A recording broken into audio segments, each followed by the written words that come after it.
On August 15, 1977, a radio telescope in Ohio picked up a signal so anomalous that one astronomer circled it in red pen and wrote a single word in the margin: "Wow." And we've never heard anything like it since. That signal lasted 72 seconds. It came from deep space, in the direction of a star system called Chi Sagittarii, and it carried all the hallmarks of intelligent origin: a narrow bandwidth, perfect frequency alignment, and a strength that ruled out terrestrial interference. The astronomer's name was Jerry Ehman. He was reviewing data printouts at the Big Ear Radio Observatory when his eyes stopped on that sequence of characters. He grabbed a red pen. Not out of panic, out of recognition. He knew immediately what he was looking at might be impossible, and that's exactly why it mattered. To understand why Ehman reacted that way, you need to know what he was hunting for. The Big Ear wasn't searching for little green men. It was part of a decades-old effort called SETI, the search for extraterrestrial intelligence. The premise was straightforward. If an advanced civilization wanted to signal across the cosmos, they'd use radio waves, the same technology we use. They'd choose frequencies that wouldn't be drowned out by natural noise. And they'd transmit with enough power that we could detect it from light years away. The Big Ear had been scanning the sky continuously since 1973. Its design was ingenious. Instead of a moving dish, it used a fixed parabolic reflector and let Earth's rotation sweep the sky across its receivers.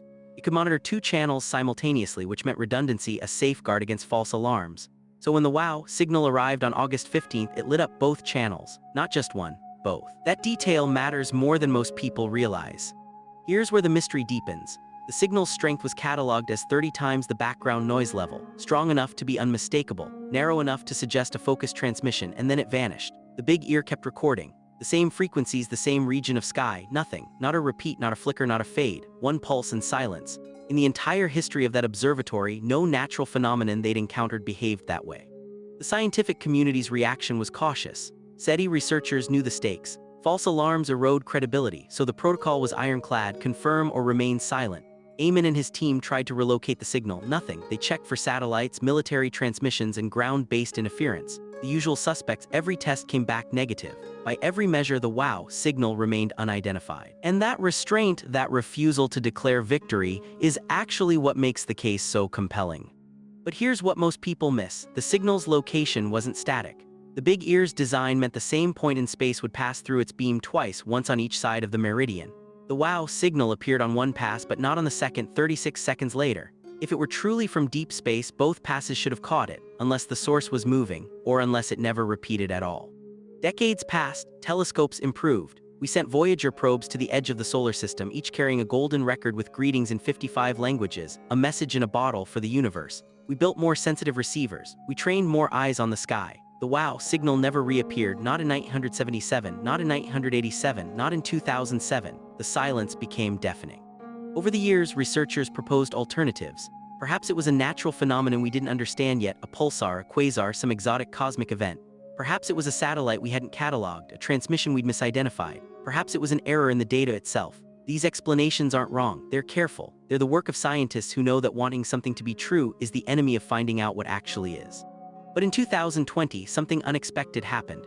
Researchers using modern radio surveys found something interesting. The area where the WOW signal originated was richer in candidate stars than previously thought. Stars with potentially habitable zones, planets in the Goldilocks region where water could exist as liquid.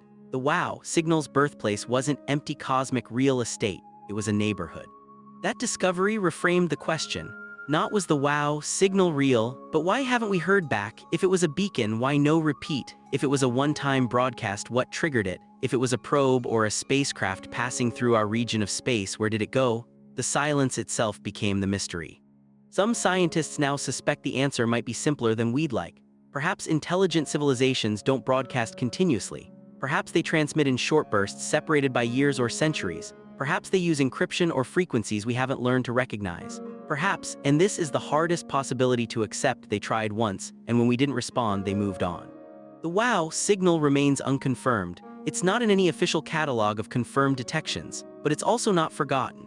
Every year on August 15th, radio astronomers point their dishes back at Chi Sagittarii. They listen, they wait, and they carry forward the unfinished conversation that began with a red pen mark on a printout in 1977. So was the WOW signal an alien broadcast? Honestly, we don't know. The evidence supports its reality: multiple channels, narrow bandwidth, no obvious terrestrial source. But it also supports skepticism: one detection, no repeat, no confirmation. Science demands both until proof arrives. What we do know is this: we've been listening to the cosmos for decades, and exactly once something answered back, whether it was intention or coincidence. First contact or cosmic noise, we may never be certain, but we're still listening. Subscribe, we uncover the untold stories of space exploration every week, from the missions that changed history to the mysteries we're still solving.